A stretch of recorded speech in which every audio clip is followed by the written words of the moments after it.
वाक्य है, good writing skill can be developed with. इसका क्या होना चाहिए? अच्छी लेखन को अभ्यास के साथ विकसित किया जा सकता है। ठीक।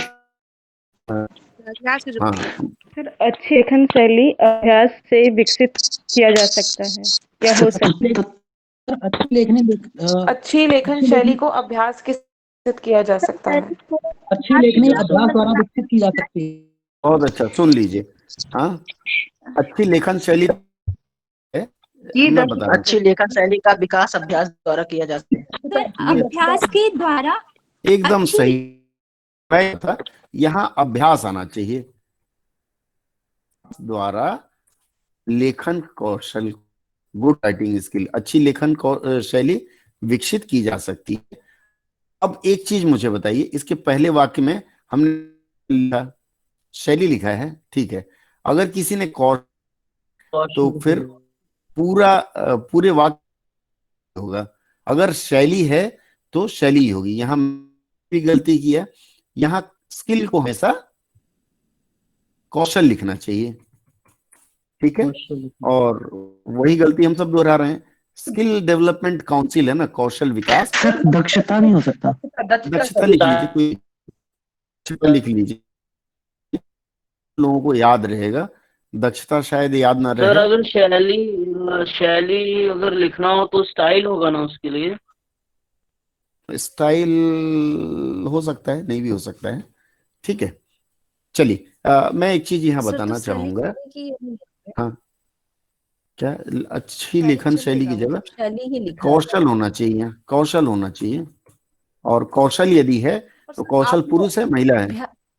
आपने लिखा है अभ्यास सर, कौशल नाम होता है, विकास वो पुरुष ही होगा सर। एक एक करके बोलिए, एक एक करके बोलिए। देखिए, अब पुलिंग है तो इसलिए ये पुलिंग हो। गुड राइटिंग स्किल, अब मैंने आप लोगों को पहले, इसके पहले वाले अध्याय में बताया था कि कोई परेशान होने की जरूरत नहीं, वाक्य को छोटे छोटे टुकड़े में बांट लीजिए। गुड राइटिंग स्किल का क्या होगा? अच्छी लेखन शैली या अच्छा लेखन कौशल?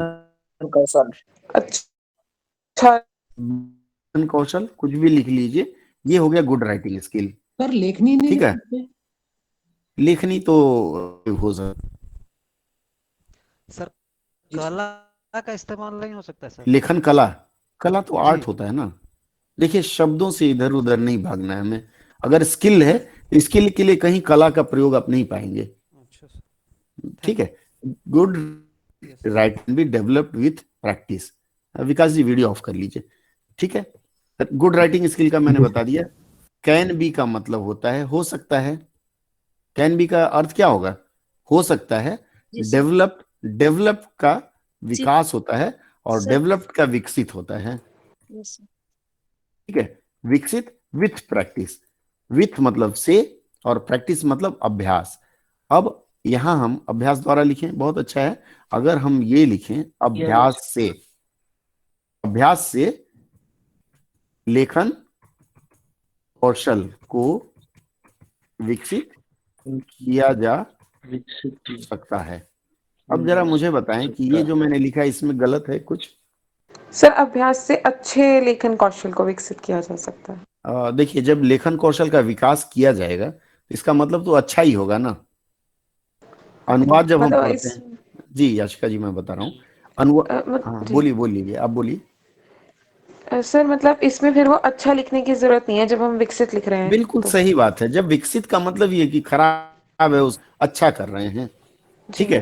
तो यहाँ अनुवाद में हमने पढ़ा है कि हम कुछ शब्दों को छोड़ भी देते हैं, और जरूरत पड़ी तो कुछ शब्दों को ले लेते हैं। मैं शुरू में बताया था आपको। तो यहाँ गुड जो है उसको हम थोड़ी देर के लिए छोड़ देते हैं।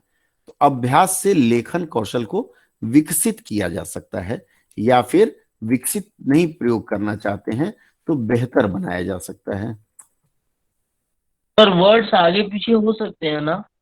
जैसे उदाहरण दीजिए सर। जैसे मैंने लिखा है, अच्छा लेखन कौशल अभ्यास के द्वारा या से विकसित किया जा सकता है। ठीक है, लेकिन हम तो हमेशा इस रहे हैं ना कि पहले कर्ता आए फिर कर्म आए, फिर क्रिया है, और यदि ये पैसिव रूप में, मैं भी उसी पे चर्चा करने जा रहा हूँ इन 2-3 लाइनों पे चर्चा करने के बाद। तो पैसिव है तो उसका समरूप अंग हो जाएगा। हाँ। सर ऐसा नहीं लिख सकते हैं, लेखन कौशल को विकसित करने के लिए अभ्यास कर सकते हैं। क्यों? तो जी परीक्षा है ना, परीक्षा में अगर हम लोगों ने वाक्य के प्रारूप को छोड़ा तो परीक्षक हमें भी छोड़ देंगे, बोलेंगे साहब घर में ही रहो। जी ठीक है, जांच करेंगे, जब जो लोग जांच करते हैं वो अंक कम देंगे। तो हमारा तो यहाँ मूल उद्देश्य क्या है? अच्छा नंबर पाए, बेहतर प्रदर्शन हो, और उसके लिए जरूरी है कि हम नियम से ना हटें। सर हमने ऐसे बनाया था सर, अच्छी लेखन शैली की दक्षता को अभ्यास के साथ विकसित किया जा सकता है। नहीं, देखिए, जब दक्षता आ गया, बताया ना, हम लोगों ने चर्चा किया कि अच्छा शब्द हम छोड़ देंगे। दक्षता जब विकसित करना है तो जहां विकास कर रहे हैं वहां तो अच्छा होगा ही होगा, नहीं होगा? विकास तो तभी होगा ना, जैसे मान लीजिए आज मेरे पास 100 रुपए हैं, कल विकास करूंगा तो 100,000 रुपए आएंगे, उसको विकास कहते हैं। तो अच्छा विकास क्या जरूरत है? विकास तो होता नहीं, होता है क्या? हाँ सर, नहीं सर, जैसे अच्छा छुपा हुआ, विकास में अच्छा शब्द अपने आप में छुपा हाँ, हुआ। अच्छा छुपा रहेगा। मैं अभी आ रहा हूँ, अगले कुछ मिनटों में नोट कर। है। ठीक है, चलिए, इस पे मैं चर्चा कर चुका हूं, मैं फिर आता हूं उस पे। The first thing that you need to do is to learn the grammar rules. अब फिर देखिए, जो मैं आसान तरीका बता रहा हूं, अगर उस तरीके का अनुपालन करेंगे ना आप लोग, तो कभी दिक्कत नहीं होगी। मैंने क्या बोला? छोटा छोटा टुकड़ा करिए और उसके बाद फिर उनको सजा दीजिए। अब जैसे इस वाक्य में हम देखते हैं, क्या लिखा है आप लोगों ने? द फर्स्ट पहली बात यह है कि पहली आप चीज व्याकरणिक नियमों को याद करने की आवश्यकता है। नहीं, थोड़ी व्याकरण थोड़ी सर, सी द गड़बड़ हो फर्स्ट गई। थिंग का होगा जो पहली चीज एक एक करके सर्वप्रथम बोलिए। हाँ, बोलिए निशा, बोलिए।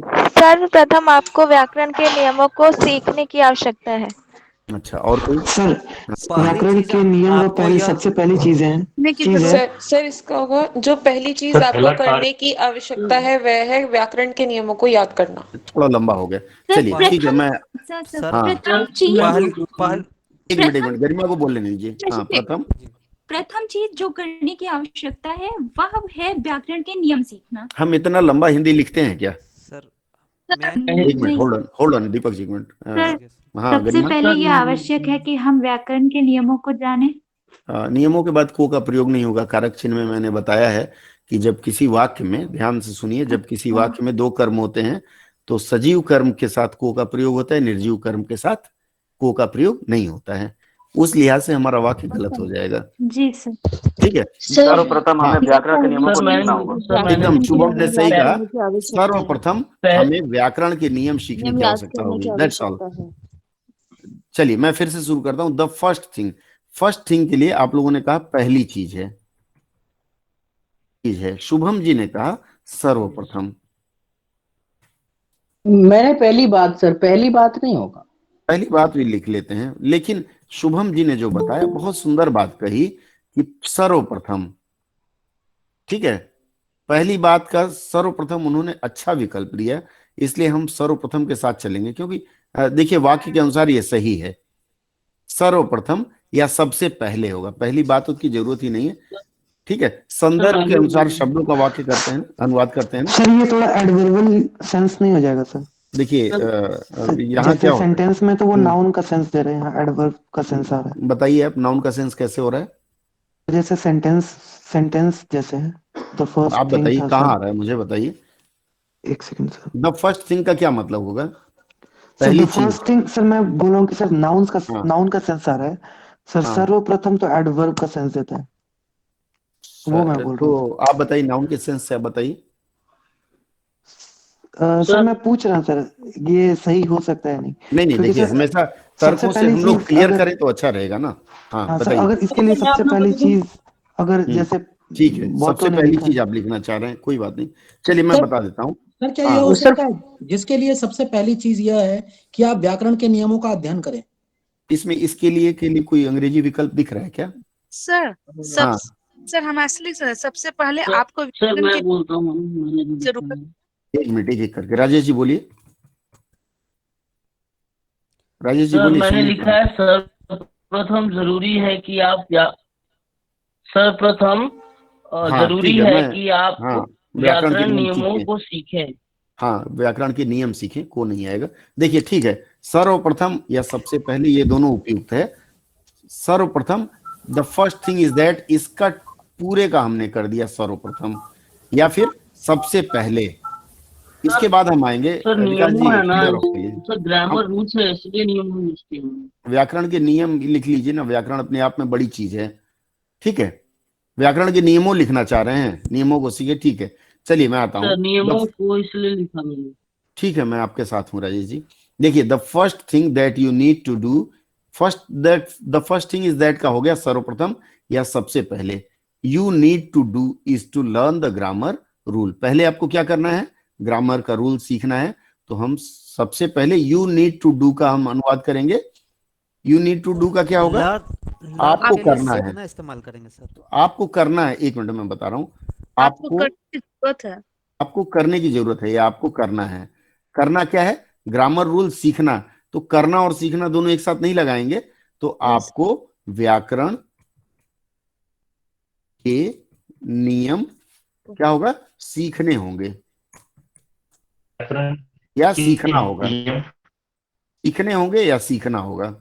सर ठीक है, रूल्स को हम हाँ नियम लिख सकते हैं ना। नियम तो लिख सकते हैं, क्या दिक्कत है। ओके ठीक है सर। राजभाषा देखिए, मैं एक चीज बताता हूँ, राजभाषा नियम करके एक किताब है, उसमें कई सारे नियम है। तो राजभाषा नियमों तो हम नहीं लिखते हैं ना, नियम कई बार दोनों वचन में एक समान प्रयोग होता है। जी सर। तो सर इस वाक्य का कैसे सही पता अनुवाद चल जाएगा ना? हाँ एक मिनट में जरा ब्रेक लूंगा, एक कॉल आ रहा है, जस्ट एक मिनट। हाँ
हेलो, चलिए मैं वापस आ गया हूँ। तो यहाँ तक हमारी बातें स्पष्ट हुई।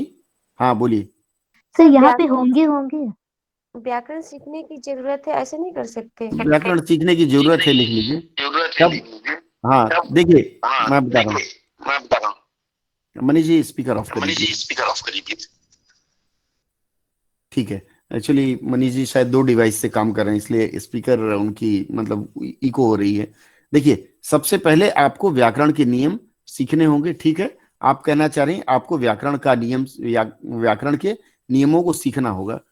दोनों रूप में आप लिख सकते हैं, उसमें कोई दिक्कत नहीं है। सर हाँ मैंने ये लिखा कि हाँ व्याकरणिक नियमों को याद करने की नहीं नहीं आवश्यकता है। नहीं, याद करने का तो यहाँ कोई सीन ही नहीं दिया है। याद तो करने लायक है क्या, लर्न लिखा है, अच्छा लर्न बाई हार्ट लिखा है क्या।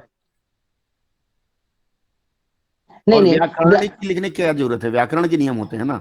व्याकरणिक नियम तो आप कहीं नहीं लिखा हुआ पाएंगे, पाते हैं क्या हम, व्याकरण के नियम रहेगा। ठीक है, चलिए सीखने की आवश्यकता है आप नहीं लिख होगा। दीजिए, लेकिन सीखना होगा करने कोई दिक्कत है। Need to learn, you need to do is to learn. Need to learn का क्या होगा, सीखना होगा। जी ठीक है, सर। सीखना होगा। सीखने की आवश्यकता भी लिखे तो चल जाएगा, लेकिन सीखना होगा ज्यादा अच्छा रहेगा। सोनू जी कह रही हैं, फिर से बता दें, द फर्स्ट थिंग दैट, इसका पूरे का हमने लिया सबसे पहले या फिर सर्वप्रथम। संस्कृत का शब्द है सर्वप्रथम, तो उसको भी नहीं काट सकते, और सबसे पहले हिंदी का शब्द है, उसको भी नहीं काट सकते। तो सबसे पहले द फर्स्ट थिंग दैट का पूरा हो गया। यू नीड टू लर्न, मतलब आपको सीखना होगा। क्या सीखना होगा, द ग्रामर रूल्स, व्याकरण के नियम, या इसको लिख सकते हैं व्याकरण के नियम। यदि लिख रहे हैं तो इसका मतलब हो गया व्याकरण के नियम जो है वो बहुवचन में, इसलिए व्याकरण के नियम हमने लिखा। और व्याकरण के कुछ लोग नियमों लिखना चाहते हैं, वो लिख सकते हैं, ठीक है। व्याकरण का नियम खाली नहीं होगा। क्लियर है? आगे बढ़े। अब हम तीसरे वाक्य में चलते हैं। Although you able to write correct sentence if your knowledge of grammar is poor. ये हम सबको जानना होगा, इसलिए आज की हमारी ये कक्षा भी है कि हम इस बात को अगर ध्यान देंगे तभी हम अच्छी अंग्रेजी लिख पाएंगे, जो आज की आवश्यकता है, ठीक है। अब इसका अनुवाद आप में से किसने किया था? जिसने अभी तक बताया ना वो बोले, जो बता चुके हैं वो ना बोले कृपया। सर मैं बोलिए। बोलूं सर? हाँ, जो नहीं बोला हो वो बोलेगा।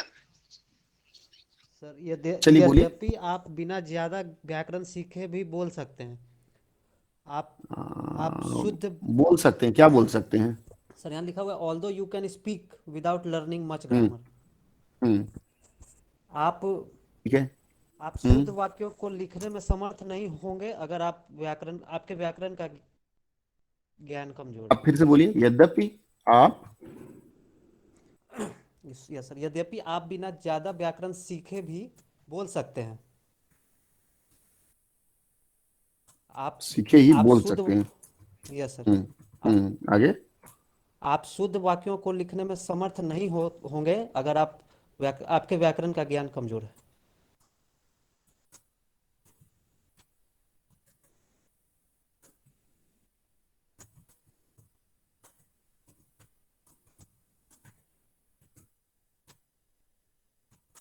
ठीक है, ये आप कहना चाह रहे हैं। ऐसा नहीं लगता कि, एक मिनट रुक जाइए चंदा, ऐसा नहीं लगता दीपक जी इसमें अशुद्धियां बहुत है?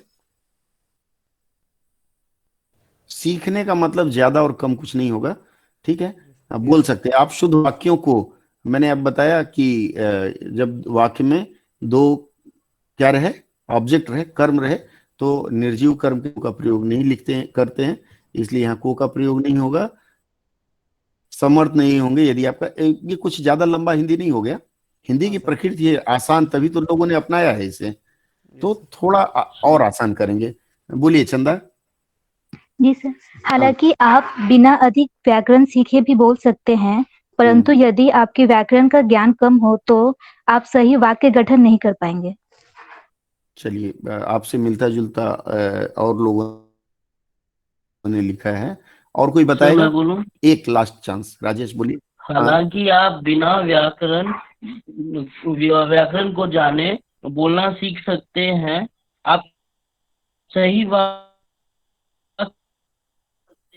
नहीं लिख पाएंगे अगर आपको व्याकरण ज्ञान, आपका व्याकरण का ज्ञान थोड़ी सी थ्रोइंग आपकी वो है, इधर उधर हो गई। देखिए, सर मैं बोलूं? यद्यपि आप बिना व्याकरण सीखे बोल सकते हैं, लेकिन शुद्ध वाक्य लिखने में आप सक्षम नहीं होंगे जब आपको व्याकरण का ज्ञान कम हो। इस वाक्य को और आसान करिए। रिंकी जी बहुत अच्छा जा रही हैं। आपने कहा यद्यपि, क्या बोलिए? आप बिना व्याकरण सीखे सीखे बोल सकते हैं, लेकिन आप शुद्ध वाक्य लिखने में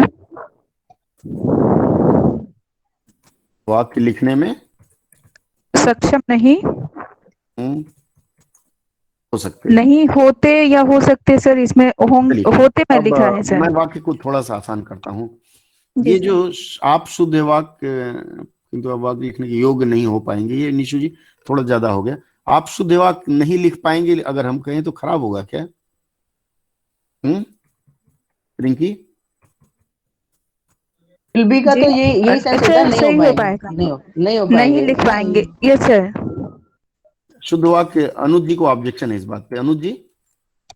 यस सर, नहीं बिल्कुल सही है sir. Will be able to का मतलब यही होता है। देखिए मैं वही कह रहा हूँ। देखिए हम लोग क्या कर रहे हैं, हम लोगों के ऊपर एक भूत मंडराने लगता है, जैसे हिंदी से अंग्रेजी में अनुवाद या अंग्रेजी करते हैं, अंग्रेजी की छाया हमारे ऊपर हावी हो जाती है और हम अपना अनुवाद अपनी हिंदी अंग्रेजी के जैसे करना चाहते हैं। ये सबसे गलत परिपाटी है अनुवाद में। हम क्यों इतना घुमा फिरा के लिखें, जब हमारी हिंदी कहती है कि आप अगर व्याकरण नहीं सीखेंगे तो आप बोलने में भले सक्षम हो, शुद्ध वाक्य नहीं लिख पाएंगे। जैसे ऑल्दो, हालांकि आप लोगों ने बहुत अच्छा लिखा है, although you can speak without learning much grammar, इसका हम इस तरह से भी लिख सकते हैं कि अगर यद्यपि ना हो याद तो हालांकि भी लिख सकते हैं। हालांकि बिना व्याकरण जाने आप बोलने में सक्षम हो सकते हैं। कोई गलत है तो बताइएगा। आप बोलने में यू कैन स्पीक मतलब आप बोल सकते हैं, थोड़ा सुनने में अटपटा लग रहा है, तो यहाँ बोलने में सक्षम हो सकते हैं। सक्षम वर्ड, बोलिए, सक्षम में दिक्कत है। तो जब कैपेबल जैसा वर्ड आता तब ना सक्षम का हाँ प्रयोग एकदम, करते लेकिन हैं। यहाँ पे यू कैन स्पीक का तो मतलब कैन तो कैपेबिलिटी लिखा ना। हाँ सर, कैन की क्षमता ही बताता ठीक है, कैन तो आपकी क्षमता होता है। सिंपल सेंटेंस में ये चल सकता है ना? जी राजेश जी। सर एक बार पूरा सर बोलिए। आप बिना व्याकरण को जाने बोलना सीख सकते हैं। व्याकरण के बाद को नहीं लगेगा, क्लियर कर लीजिए इस बात को। सर एक बार बोलूं। ठीक है सर, हाँ, आप सुदेश बिना जी बोलिए। व्याकरण जाने बोलना सीख सकते हैं। सर बोलना हालांकि, बोल सकते हैं। हाँ सुदेश जी बोलिए। जी सर, हाँ हालांकि आप बिना अधिक व्याकरण सीखे अंग्रेजी बोल सकते हैं, हाँ। लेकिन आप शुद्ध वाक्य लिखने में सक्षम नहीं हो सकते यदि आपके व्याकरण का ज्ञान निम्न स्तर यदि का को है। आप पहले लाइए ना, ये मैंने पहले ही आप लोगों को बताया है कि वाक्य संरचना में सब्जेक्ट ऑब्जेक्ट वर्ब, हिंदी में अगर चलते हैं तो सब्जेक्ट कर्ता कर्म और क्रिया उस हिसाब से चलेंगे। अगर नहीं आता दूसरे ढंग से इसको करेंगे। तो मैं आपकी बात से थोड़ा सा असहमत हूँ पीछे जो आपने किया।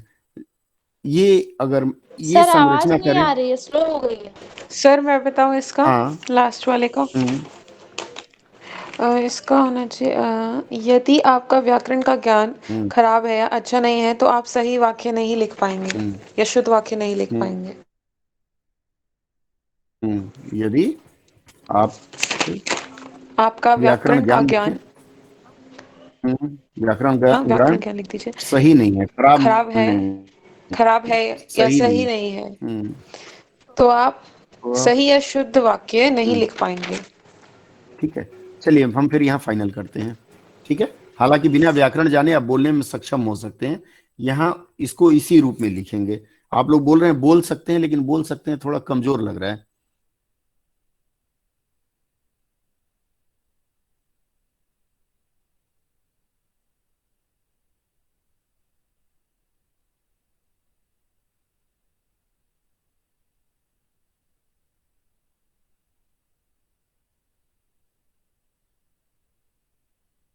बात पूछनी है। हाँ सर एक बात पूछनी थी कि हाँ। अगर सेंटेंस में जैसे अच्छा लगे तो उसके लिए कुछ नए वर्ड्स को भी मतलब ला सकते हैं। जैसे यहाँ सक्षम तो मतलब कहीं कैपेबल वगैरह एबिलिटी वगैरह हाँ, कुछ तो थी नहीं, बट हमने ला अनुवाद दिया की क्योंकि अनुवाद अच्छा लगा। हाँ नहीं, अनुवाद अच्छा लगा लगे नहीं, तो ऐसे उस भी वाक्य के अनुरूप है ज्योति जी, उस वाक्य के अनुरूप है। मैंने आपको पहले ही बताया, अनुवाद में कुछ छोड़ते हैं तो कुछ लेते भी हैं। जैसे एक उदाहरण देता हूं, अगर मैं कहूं there is a book on the table, क्या इसका हिंदी होगा? पर एक किताब है, मेज पर किताब है। मेज पर एक किताब है। पर एक किताब सॉरी मेज पर एक किताब है, कुछ हिंदी लिखा गया, इंग्लिश लिखा गया, हिंदी लिखा गया, there is a book on the table. तो ये जो ने जी हाँ, नहीं सर। तो इसका मतलब हमने कुछ वाक्य छोड़ा ना, नहीं छोड़ा, कुछ शब्द छोड़ा। तो ये व्याकरण में अनुवाद का ये नियम ही है कि इन चीजों का यदि ध्यान नहीं देंगे तो दिक्कत रहेगी। सर मुझे कुछ मैंने पूछना है। हिंदी की किताब में ही सर है ना व्याकरणिक नियमों पढ़ा था सर। हिंदी मुझे अच्छे से याद है, व्याकरणिक नियमों मैंने पढ़ा था। आप पढ़े होंगे, मैं मना नहीं कर रहा हूँ, इस संदर्भ में नहीं ये ठीक रहेगा। ठीक है, सर व्याकरण को हम लोग ग्रामेटिकल बोल सकते हैं। ग्रामेटिकल बोल सकते हैं, व्याकरणिक को सही सर कह रहे मुझे हैं। कुछ पूछना था। हाँ बोलिए यशिका जी। सर आपने जो ये लेकिन लिखा है, लेकिन तो बट के लिए यूज होता है, अब यहाँ पे तो सिर्फ कॉमा दिया हुआ था, या तो कॉमा हम मतलब लेकिन बट लिखे छुपा या हुआ। हम कॉमा लगाए, दोनों में से एक चीज आनी चाहिए ना सर।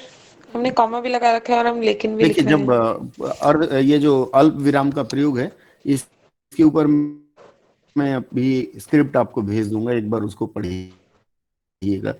कई बार जी। हिंदी में क्या होता है, जब वाक्य को खंडित करते हैं, कॉमा लगाते हैं, ये परिपाटी है, सेमीकोलन, अर्धविराम, अल्प विराम, पूर्ण विराम, इन तीनों का नियम है, उसमें मैं आपको भेज दूंगा, स्क्रिप्ट पढ़िएगा, ये दोनों चलेगा, ठीक है जी। हाँ, तो सर मतलब इसमें अगर लेकिन लिख रहे हैं तो वो करेक्ट है, आपको हटा देते भी चलेगा।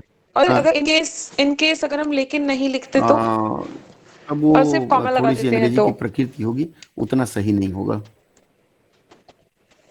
ओके सर, ठीक है। चलिए, जी अब मैं जिन विषय, हाँ बोलिए। यदि आपका व्याकरण ज्ञान कम हो ऐसे लिख सकते हैं। कम तो है ही नहीं, कम लिखा है, आप लिख दीजिए कम। सर हाँ। हम हिंदी को एग्जैक्ट नहीं लिखते, उसको भाव देकर लिखते हैं। देखिए नहीं, हिंदी की अंग्रेजी की बात नहीं है, किसी भी भाषा को समरूप आप अनुवाद नहीं कर पाएंगे उनके भावों का। अंग्रेज बोलेगा यहाँ वहाँ वहाँ ऐसे करके बोलता है, तो हमारी हिंदी यहाँ वहाँ नहीं होगा ना, होगा क्या, म्याऊ म्याऊ तो नहीं बोलेंगे हम। तो कभी भी किसी की भाषा के पूर्ण शब्दों का अनुवाद नहीं होता है, आप पढ़िएगा अनुवाद में, हम उनके भावों का ही अनुवाद करते हैं, और भाव का जहां अनुवाद होता है वहां शब्दों की हेराफेरी चलती है। चलिए, अब मैं जरा गूढ़ बातों पे आऊं, मैं एक वाक्य दे रहा हूं, मैं पढ़ता रहूंगा। I'll keep reading. I will keep reading. और कोई बताएगा? और कोई बताएगा? वे लोग बैठे रहेंगे।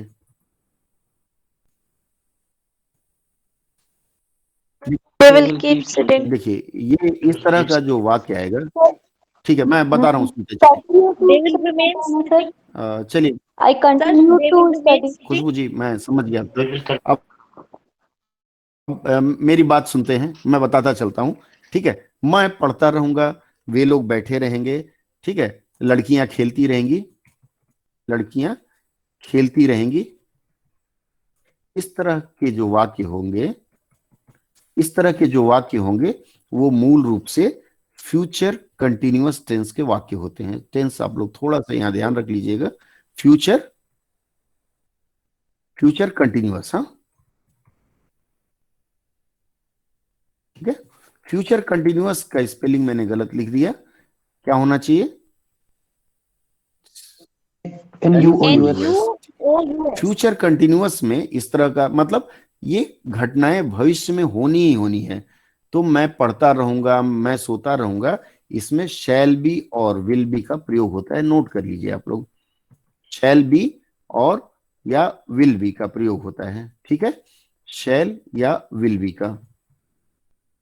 आई क्या होना चाहिए इसके अनुसार? I will be, I shall be keep reading, I shall be keep नहीं होगा, फिर आई शैल बी रीडिंग होगा सिर्फ reading. I shall be reading, हाँ बोलिए sir. I shall be reading सिर्फ होगा, कीप रीडिंग नहीं। कीप क्यों होगा? जी सर, कीप नहीं होगा। ठीक है, चलिए सुनते। वे लोग बैठे रहेंगे, क्या होगा? वे का they will be sitting। जैसे मान लीजिए संभावना व्यक्त करते हैं ना कि आप आऊंगा तो आप बैठे रहेंगे, इस तरह के वाक्य फ्यूचर कंटिन्यूअस में है, और यहाँ शैल बी और विल बी का प्रयोग होता है। स्टडी में थोड़ा सा स्टडी में देखिए, रीड और स्टडी में अंतर ये है, जैसे मान लीजिए मैं पढ़ता हूँ तो मैं अपनी अध्ययन करता रहूंगा, शैल कीप रीडिंग स्टडिंग। लेकिन पढ़ने का क्या मतलब है? अखबार पढ़ रहा हूँ, उपन्यास पढ़ रहा हूँ, चिट्ठी पढ़ रहा हूँ, व्हाट्सएप पढ़ रहा हूँ, तो वो रीडिंग का मतलब देख के अक्षरों है। स्टडी और रीडिंग दोनों अलग अलग है। लड़कियां क्या होगा? Girls will be playing. Girls will be playing. अब इसके बाद, हाँ ठीक है, अब मैं आगे, इसके बाद अगला एक टेंस है, ये जानना जरूरी, ये फ्यूचर में perfect tense, future perfect, spelling सही लिखा हूं या क्या होगा? परफेक्ट है, परफेक्ट है सर। पहले वालों का एक, हाँ बोलिए बोलिए। हाँ, आई विल बी मतलब आई शैल या फिर आई शैल बी रीडिंग मान लो। हाँ, इसमें इसका समझ है कि आई शैल कीप ऑन रीडिंग, पढ़ता रहूंगा, वो थोड़ा दूसरे सेंस में आ जाता है। मैं आपके घर आता रहूंगा, ठीक है, आता दूसरे तरह का कंटिन्यूटी बताता है। ये सिंपल में आप अगर जाते हैं तो मैं पढ़ता रहूंगा आई शैल, कि जैसे मान लीजिए होता है ना, रहीमन ये टूटे मुक्ताहार, जब उसका आपको अनुवाद कर तो आपको लिखना होगा रहीमन कीप ऑन, क्या फिर पोये का बनाने का होता है ना, keep on mending the broken, मुक्ताहार का जो भी हो, हार का मतलब पॉकेट मान लीजिए या जो मान लीजिए, ठीक है। तो कीप ऑन का थोड़ा सा भारी हो जाएगा। हाँ बोलिए निर्मा। बोल रही थी कि मैं पढ़, ऐसे भी तो सेंस आ सकता है ना, फ्यूचर परफेक्ट इज कंटिन्यू पढ़ रहा हूँगा। हाँ तो वो भी इसमें आएगा, और पढ़ रहा होऊंगा, ठीक है, उसमें बी लगे वो लगेगा, ठीक है। चलिए अब हम फ्यूचर परफेक्ट में आते हैं। फ्यूचर परफेक्ट होता है क्रिया के रहेगा, मतलब क्या पढ़ चुकूंगा, क्या होगा इसका अनुवाद? I will have read read, sir. read, yes sir. I shall have read.